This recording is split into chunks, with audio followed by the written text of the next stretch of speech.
Of KL Rahul. जिस तरह वो असर्ट की उसने अथॉरिटी आज, जिस तरह उसने असर्ट करके अथॉरिटी उसने ये समझाया और ये बताया है कि is in a different league.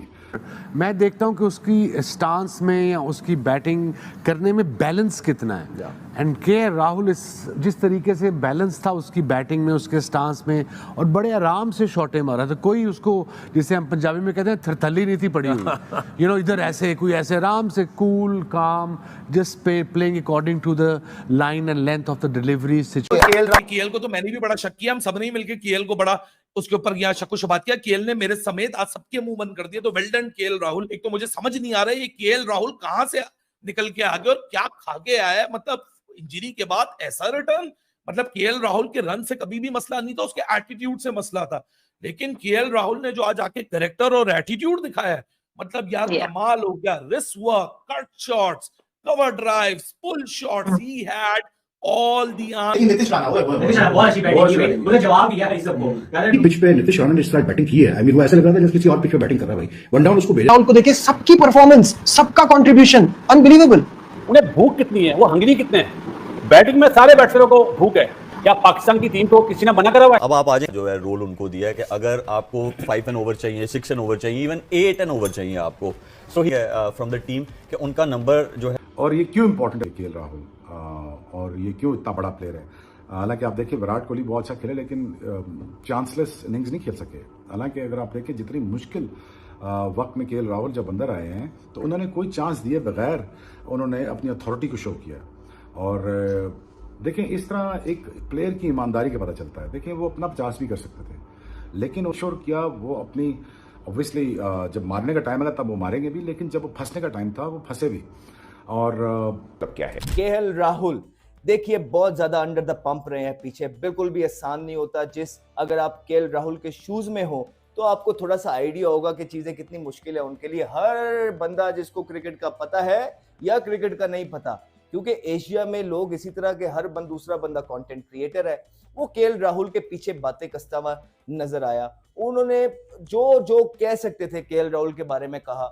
लेकिन आप ये भी तो देखिए, आप ये देखिए कि कभी आप उसको ओपनर बना देते हैं, कभी वो मिडिल ऑर्डर बन जाता है, फिर वो जो है ना वन डाउन प्लेयर बन जाते हैं और दोबारा से आप ओपनर, तो फिर कभी आप कप्तान भी बना देते हैं, तो कभी विकेट कीपर बना देते हैं। लेकिन वो बच्चा अड़ा हुआ है। क्या स्पिनर हो, क्या पेसर हो, क्या कोई भी इनिंग्स का फेज हो, केएल राहुल अपनी क्लासिकल नॉक दिखाता और इमैक्युलेट टेक्निक का मुजाहिरा करता रहा। केएल राहुल जब इन ऑन सॉन्ग होता है वो वैसी ट्रीट टू वॉच होता है, क्योंकि it is not about slogging, it is about pure batsmanship. आपको तगड़ी बैट्समैनशिप दिखती है केएल राहुल के बल्ले से। आज ये सेंचुरी का सफर मुकम्मल हुआ केएल का।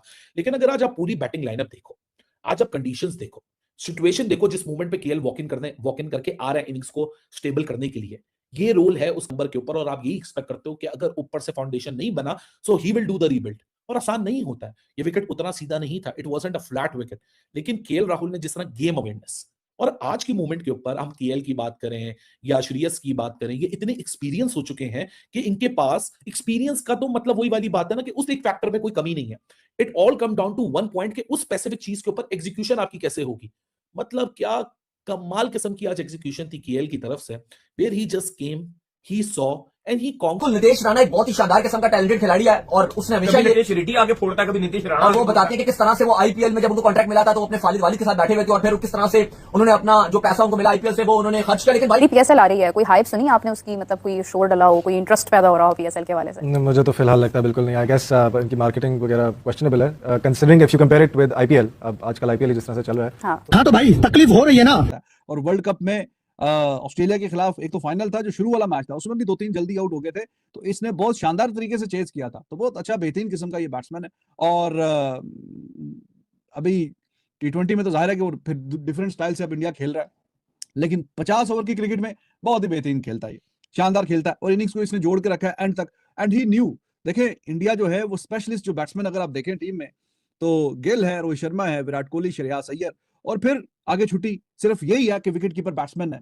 तो जब इसको पता चल गया कि भाई अब 4 खिलाड़ी तो हमारे आउट हो गए हैं, रन है 118 और अकेला मैं ही बैट्समैन हूं, बाकी ऑलराउंडर है, सारे जडेजा ऑलराउंडर है, नीतीश कुमार रेड्डी ऑलराउंडर है, तो बाकी ऑलराउंडर के साथ जो है वो आपने खेलना है, तो सारी जिम्मेदारी मेरी पे। ये एक विकेट किसी तरीके से निकाल लेता है। तो वो जो विकेट था वो केएल राहुल का विकेट। फिर ये खेलने के लिए आया तो ना सिर्फ इसने रन्स करने थे बल्कि ये भी जहन में बात रखनी थी कि I am the only batsman, अब बाकी जो बचा है और एंड तक आके गेम को लेके जाना है। अब आप ये तो देखो कि वो खेलता किस तरह। मैं अपने प्लेयरों से यही बात करता हूँ, ओके भाई, इंडियन प्लेयर्स को देखो, बड़े बड़े प्लेयर्स को देखो, वो नए बॉल से खेलते कैसे हैं, इन पिचेस पे खेलते कैसे हैं, स्विंग हो रहा है बॉल, ब्रेक हो रहा है या नहीं हो रहा, अटैकिंग क्रिकेट खेलनी है, जैसी भी खेलनी है अटैकिंग खेलनी है। कहूं मैं इनके बारे में, कोई एहसास, जज्बात, कोई फीलिंग है? ये 11 खिलाड़ी हैं कि रोबोट्स हैं? ग्राउंड में आते हैं, कोई दबाव नहीं होता। मैं वही कह रहा हूं ना, लगता है जैसे कोई फीलिंग ही नहीं है। सब आते हैं एक के बाद एक और सामने वाले के छक्के छुड़ा देते हैं। किस किस से बचोगे? मुझे यहां ऑनेस्टली बताइए, क्योंकि मुझसे बहुत सारे लोग कमेंट्स में बोलते हैं कि यार आप इंडिया की बहुत तारीफ करते हैं। ना करें तो क्या करें, कैसे ना करें तारीफ?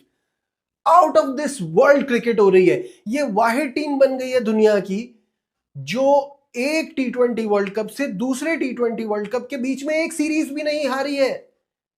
एक T20 बायलैटरल सीरीज नहीं हारी है। How is that possible? और राणा की क्वालिटी यही है, नीतीश राणा एक्सपीरियंस प्लेयर है। शुरू में नहीं चल रहे थे, दिल्ली को प्रॉब्लम हो रही थी टॉप ऑर्डर में। जिस दिन टॉप ऑर्डर में चल जाए उस दिन तो भैया अनबीटेबल टीम लगती है। और राणा जी ने क्या किया, बाटलेट की पूरी लाइन लेंथ बिगाड़ दी। बिकॉज 2-3 बार तो पीछे की तरफ मार दिए चौके, है ना, 2 चौके पीछे मारे, 2 छक्के मार दिए। 6 4 4 4 4 6 28 run in the over. Salute है राणा जी, मजा आ गया। क्योंकि उसके अलावा कोई ऐसा प्लेयर, ऑल्दो के उनकी बैटिंग डेप्थ बहुत ज्यादा है, उसके बावजूद इस वजह से कह रहा हूं क्योंकि वो जिस तरह सर्किल में सबको मार मूर के साइड पे करके प्रेशर डाल के चला जाता है ना, वो तो उसके बाद जो अब आप वो देखो कि 6 ओवर के बाद भी जब वो खेल रहा होता है उसमें भी छक्के मार रहा होता है। ठीक है, तो वो ये जो इंपैक्ट डालता है ना, ये हर मैच में कर रहा है। ऐसा लग रहा था कि उन दोनों के बीच में एक कॉन्टेस्ट चल रहा है कि मैं रिवर्स स्वीप मारूंगा तो वो भी रिवर्स स्वीप मारेंगे, और जिसने इस पूरी इनिंग को आगे ड्राइव किया, इट वाज कमेंडेबल। जिस तरह वो खेला, एक चीज़ तो हम सबको नज़र आ गई कि फर्स्ट क्लास क्रिकेट खेला हुआ बंदा कैसे प्रेशर को हैंडल, इंटरनेशनल प्रेशर को हैंडल करता है, और फिर किस तरह भेंटी लगाई उसने वर्ल्ड क्लास बॉलर को, ऐसा धोया है